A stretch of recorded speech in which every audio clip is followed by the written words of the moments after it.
They can make us anxious and hold us back, but everybody's got them. Today, we're facing the truth on insecurities and cleaning up those hot messes. Our next guest says his insecurities were so intense, they took a hold of his entire life. In 1997, I was in a toxic relationship that sent me into a downward spiral. I broke off my engagement, and it was the hardest thing I had to do in my life. I was depressed and eating my feelings to cope with filling the void. I steadily gained about 30 pounds a month. I kept gaining more weight for a decade. My largest was 420 pounds. I ate fast food every meal, and on the way home from work, I would pick up dinner from Carl's Jr., then another meal from McDonald's, then another place, and another. I started eating even more because I was more depressed. It was so bad that I would take someone else's food out of the trash can at work and I would eat it when no one was looking. I was ready to leave this earth and die because every morning I would wake up and say, I survived the night, and the first thought in my mind was, is today the day I'm going to have a heart attack? One day I was on social media and saw a challenge to eat clean for a month. I felt like that message was for me from God. When I accepted the challenge, my entire life and my body began to change shape. Wow. A lot has changed since Michael committed to the weight loss challenge. Are you ready to see for yourselves what the new Michael looks like? Come on out here, Michael.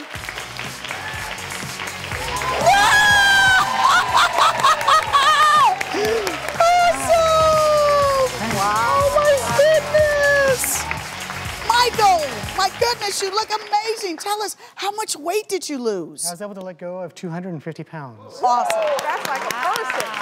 And can I ask you, how long did that take? That took 22 months. 22 months. Wow, and what did this weight challenge consist of? Tell us about some of your meals and stuff. Of the meals that I actually was able to do was eating clean. Okay. Cutting out from all the fast food, all the junk food, and just eating whole foods. Okay. So I just made the goal for 1 month, and then here I am continuing to do that 4.5 years later. But despite the fact that you've changed a lot about your life, sounds like your depression's a lot better too, you still have some insecurities about your voice. Tell us about that. So yes, I want to become a motivational speaker for what I was able to do. So it's my voice I actually want to improve on. Wow. Well, Michael, we have a surprise for you today. America's #1 voice coach, Roger Love, recently taught Bradley Cooper how to sing in the film A Star is Born. And he is here to help you transform your voice. Come on out here, Roger.